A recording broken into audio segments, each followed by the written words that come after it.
Очная ставка для предпринимателей и потенциальных инвесторов. Корпорация развития Чувашской Республики внедряет новые формы работы. Теперь раз в месяц в неформальной обстановке будут проходить встречи тех, у кого есть интересные проекты, и тех, кто готов в них вложиться. Надежда Андреева побывала на первом заседании так называемого комитета по инвестициям. Подробности в нашей рубрике «Вести экономика».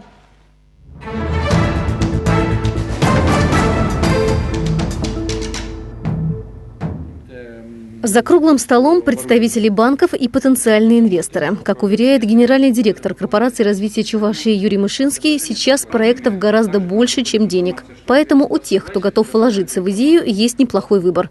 Причем проекты разнозатратные – от 15 до 200 миллионов рублей. Собираясь раз в месяц с представителями финансовых кругов, банков, будем анализировать, что у нас произошло за месяц, и вырабатывать новые форматы. Возможно, какие-то проекты смогут финансировать одновременно 2-3 банка. Какие-то проекты смогут финансировать частично частный инвестор, частично банк. Гузель Галимянова специально приехала в Чебоксары, чтобы познакомиться с инвестиционными проектами. Она акционер многих компаний, но основной ее интерес – сельское хозяйство. Может быть, какие-то есть предприниматели, у которых там, не знаю, свои переработки или еще что-то, может, им не хватает, опять-таки, того же молока, не вопрос. У меня в Москве есть и коровы, мы все это уже прошли, и те же и барашки, да, там и все.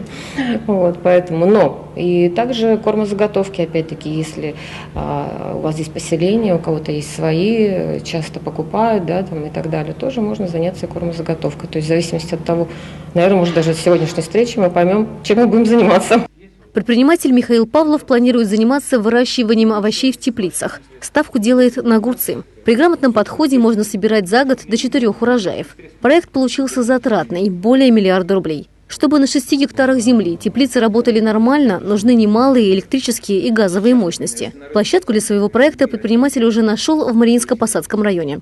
В том, что продукция будет востребована, Михаил даже не сомневается. Могу уверенно сказать, что сбыт есть. И почему я об этом говорю? Потому что я вот тоже общался с тепличниками на конференции, там участвовал в нескольких уже там.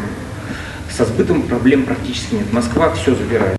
Сейчас предприниматель активно занимается поиском денег. Если Мариинский Посад попадет в программу по поддержке моногородов, то проект по строительству теплицы может получить финансирование. Михаил Павлов готов вложить и собственные деньги. Правда, это лишь 5% от нужной суммы. В идеале же автор, чтобы получить поддержку банков, должен профинансировать 20% стоимости проекта. Мы посмотрели проект, нам он интересен, есть своя земля, земля сельхозназначения, есть доступ к коммуникациям, все это можно произвести. Единственное, у нас не хватает вот этих 20%, которые должен обеспечить сам предприниматель. Потому что, еще раз повторяю, нам интересно, чтобы проект был жизнеспособным и чтобы человек, который начинал правовой проект, был заинтересованным. Такие неформальные встречи могут быть полезны как предпринимателям, так и инвесторам, считают в корпорации развития. Они позволяют без посредников обсудить судьбу проектов. Чувашия получит бюджетный кредит в 900 миллионов рублей. Под символические 0,1% годовых. Деньги решено направить на сокращение государственного долга региона. Сегодня на обслуживание 1 рубля госдолга приходится 2 копейки. Работа правительства по замещению банковских кредитов бюджетными позволила республике сформировать эффективную структуру долга. Доля некоммерческих займов составляет почти 89%. По данному показателю Чувашия занимает 3-е место среди субъектов Приволжского округа. Если смотреть наши расходы на обслуживание долга, то мы тоже входим в тройку лидеров Приволжского федерального округа, где наименьшая сумма затрат на 1 рубль долга. По обслуживанию долга на сегодняшний день на 1 рубль долга мы уступаем в Приволжском федеральном округе Республики Татарстан. Накануне Чувашию посетили представители международного рейтингового агентства Moody's, чтобы оценить наш кредитный потенциал. В прошлом году республике дали высокую оценку. Из сильных сторон мы всегда отмечали это консервативное управление бюджетом и долговой политикой.